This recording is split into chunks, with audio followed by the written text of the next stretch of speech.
Hey strangers, there's one thing we know for sure as business owners ourselves. The less your business spends, the more margin you keep. But today, everything costs more. So, smart businesses are graduating to NetSuite by Oracle. NetSuite is the #1 cloud financial system, bringing accounting, financial management, inventory, HR into one proven platform, helping you reduce IT costs, maintenance costs, and manual errors. Over 37,000 companies have already made the move to NetSuite. Backed by popular demand, NetSuite has extended its one-of-a-kind flexible financing program for a few more weeks. Head to netsuite.com/strange. netsuite.com/strange. Hey, true crime fans! Tired of ads interrupting your gripping investigations? Good news. With Amazon Music, you have access to the largest catalog of ad-free top podcasts included with your Prime membership. After all, ads shouldn't be the scariest thing about true crime. To start listening, download the Amazon Music app for free or go to amazon.com/ad-free-true-crime. That's amazon.com/ad-free-true-crime to catch up on the latest episodes without the ads.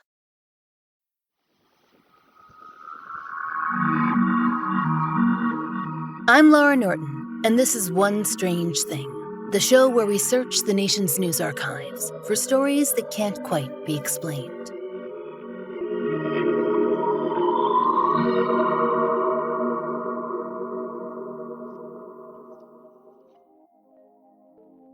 Now, strangers, when it comes to curses, we like to think that we know a thing or three. We've brought you cabinets and beds and even entire studio albums that are said to be cursed, or maybe haunted, or both, depending on who is telling the story. We've even spun a tale of a painting said to carry a curse in our premium episode on The Crying Boy, a mass-produced piece of art that was blamed for a rash of fires across England. And curse paintings, they aren't a new idea. There have been a number of them floating around in history, portending one type of doom or another. Sometimes it's the artists themselves, as artists are, after all, notoriously temperamental. And occasionally, it's entirely out of all of those people's hands. In fact, once in a while, a painting is just so darn creepy that a legend springs up around it, fully formed. And that's the case for The Hands Resist Him. Yes, we know, even the title is perfect. So, there are a lot of ways to tell the story of the painting, but we think it's best to start with a description. Created in 1972 by William Bill Stoneham, the painting depicts, well, a haunting scene. It feels something like a dreamy photo, which sounds odd, we know, but that will make sense in a little while. So, picture this. A somber little boy dressed in shorts and a t-shirt stands in bright sunlight against a shadowy glass door.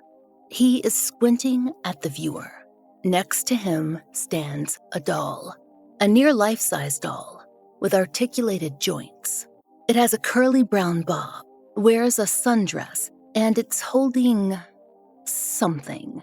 We think it might be an aerosol can or a tube with an uncoiled spring spooling out. The doll's eyes are sightless holes. But the more pressing matter is the hands. Behind the boy and that doll, in the dark recesses of the shadows of that room that exists beyond the glass door, there are hands. Lots of them. Little hands. Some reach toward the glass, some raised as if in supplication.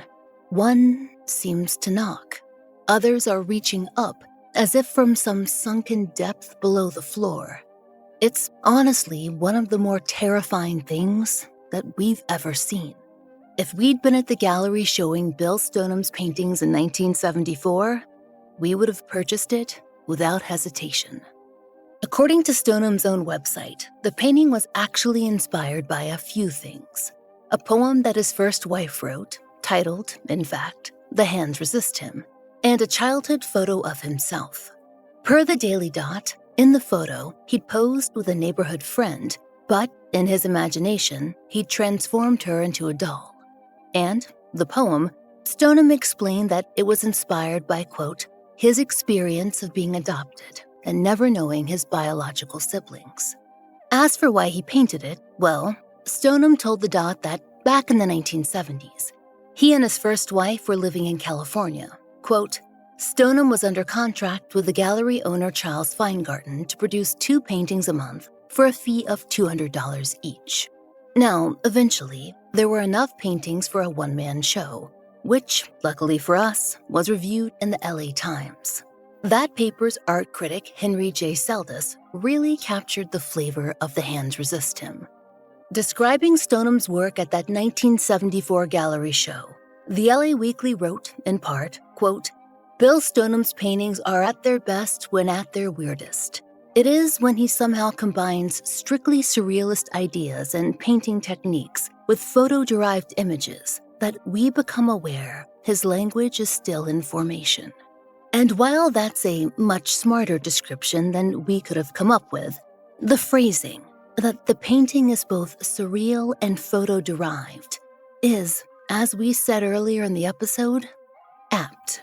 It feels like a picture snapped decades ago, but somehow during a nightmare. Despite its haunting nature, The Hands Resist Him probably wouldn't have been known to the general public after that 1974 showing.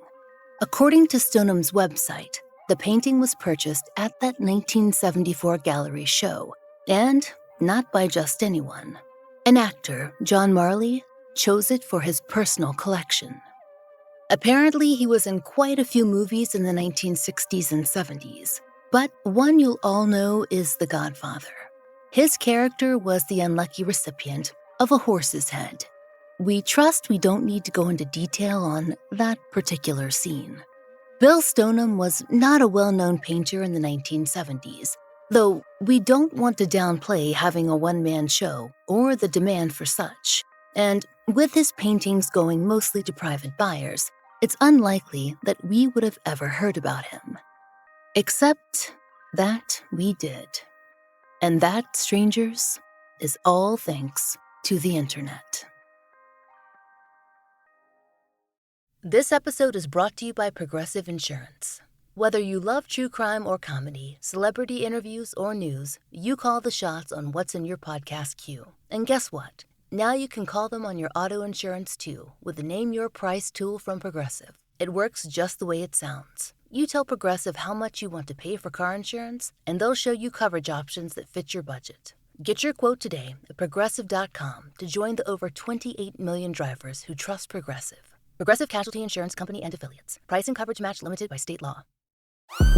علي الحماس مع منيو بيتزا هات ماي بوكس الجديد. 4 خيارات ماي بوكس تعدلها على كيفك وزيد عليها اختيارات ما لها حدود. اطلب ماي بوكس اليوم وخليها على ذوقك. بيتزا أو ملت كله بكيفك، وطلباتك الجانبية اختر 2 أو مشروب، خياراتك ما تنتهي. هي شروطك وأحكامك اللي ترضي ذوقك. منيو بيتزا هات ماي بوكس الجديد بشروطك وأحكامك. بيتزا هات اطلب اليوم.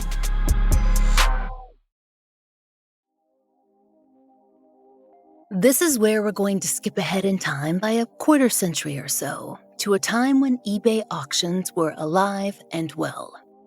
Now, for those of you who are not old, eBay was founded in 1995. That's according to their very own history page. And 5 years later, the e-commerce site was doing a very brisk business. Of course, the auction interface was not as sophisticated back then, what with the internet being, well, what it was at the turn of the century, but hey, we got things done. Anyway, this is where the story of The Hands Resist Him picks back up. According to the Spokesman Review, quote, an anonymous couple from California posted an auction listing in February of 2000. And, as you have probably surmised, it was for the sale of the very painting that we have described. The one that originally went to the private collection of the actor John Marley. Now it was in the hands of this couple, and they were ready to part with it. But this was no ordinary Y2K internet posting. No, strangers. This was perhaps eBay's first haunted, or cursed, depending on how you look at it, sale. If you're a connoisseur of the weird, then you've likely run into these bizarre sales before. They flood the site nowadays. The New York Times described one representative listing back in 2019. Its title, Buyer Beware, Haunted Vintage Antique Evil Active Possessed Witch Demon Doll. Quote, so many things have happened when this doll is near. She must go. I cannot have her in my home any longer. The article goes on to say, quote, the doll, which has been photographed atop a Ouija board, can be purchased for $99.99 plus $7.70 shipping. The Ouija board is not included. Now, the hallmarks of such listings are spooky stories of unearthly happenings, dire warnings, and, of course, atmospheric photos. It's a whole genre by now, so much so that for many years, the site has required verbiage on such listings.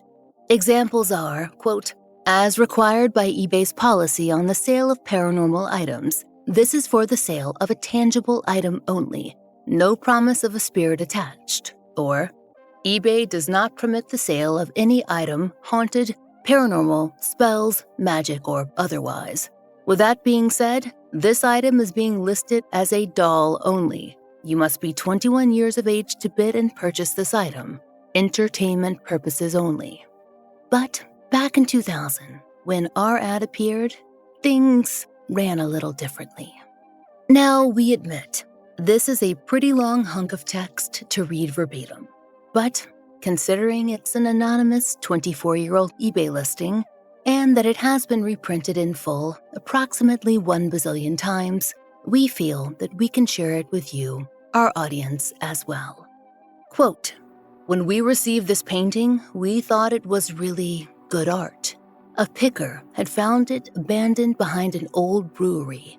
At that time, we wondered a little why a seemingly perfectly fine painting would be discarded like that. Today, we don't. One morning, our 4.5-year-old daughter claimed that the children in the picture were fighting and coming into the room during the night. Now, I don't believe in UFOs or Elvis being alive, but my husband was alarmed. To my amusement, he set up a motion-triggered camera for the nights. After 3 nights, there were pictures. The last 2 pictures shown are from that stakeout.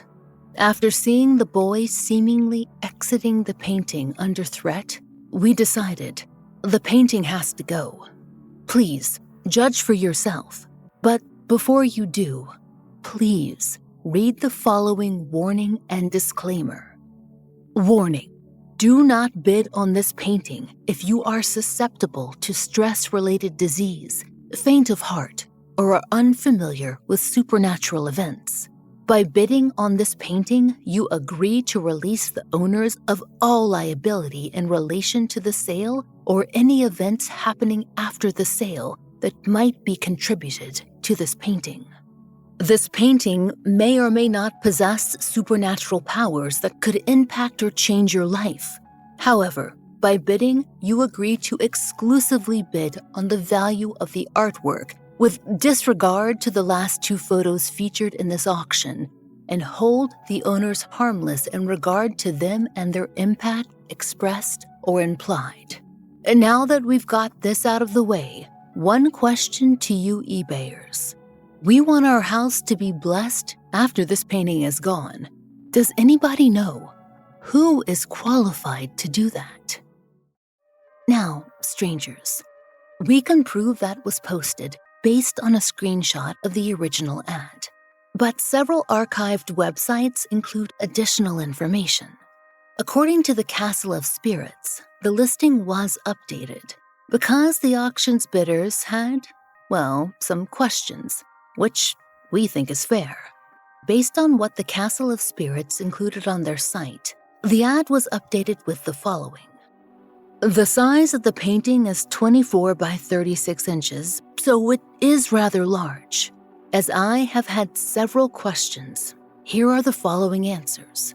There was no odor left behind in the room. There were no voices or the smell of gunpowder, no footprints or strange fluids on the wall. To deter questions in this direction, There are no ghosts in this world, no supernatural powers. This is just a painting, and most of these things have an explanation.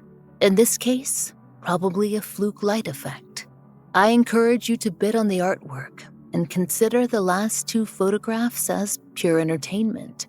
And please, do not take them into consideration when bidding, as we think it's a good idea to bless any house. We still welcome input into that procedure. Now, we should add at this point in the story that eBay listing was accompanied by some very spooky photos of the painting, shot as if they'd appeared in a movie like Paranormal Activity, and they certainly elicited a reaction from those who were watching the auction. According to the Telegraph, photographs, quote, taken by the motion sensor camera painted the doll figure in a far more sinister light, even suggesting that she was holding a gun toward the boy in the picture. The eBay sellers dismissed it as probably a fluke lighting effect, but people viewing the listing claimed to have odd reactions, such as falling violently ill or fainting, end quote.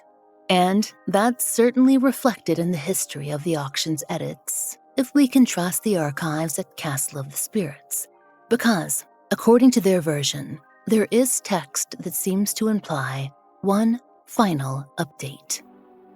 The auction is nearing an end. I want to thank the more than 13,000 people who took time to look at this image on eBay. I appreciate the more than 30 suggestions that I received regarding blessing the house, exercising, and cleansing. 7 emails reported strange or irregular events taking place when viewing this image. And I will relay 2 suggestions made by the senders. First, not to use this image as the background on the screen. And second, not to display this image around juveniles or children.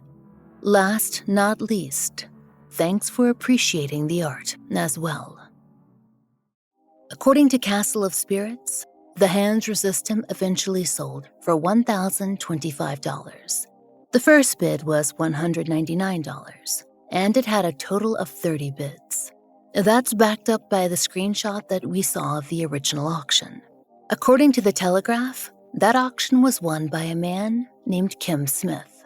He wasn't your average haunted collectible aficionado. He was a gallery owner from Grand Rapids, Michigan, and actually the sort of person you might imagine who would want to buy what we consider to be a rather fine painting. A cursed painting, though? That part was a little more odd. But surely, it was all for entertainment, wasn't it? It was a fun little piece of internet ephemera. Creepy art is produced, then turns up with a goofy story attached, and becomes an early viral internet sensation. And it probably would have ended there. There couldn't be anything truly cursed about that painting, right? No one could possibly ever prove that. Or they couldn't have, except for one strange thing. The gallery owner, Kim Smith, he tracked down the artist Bill Stoneham.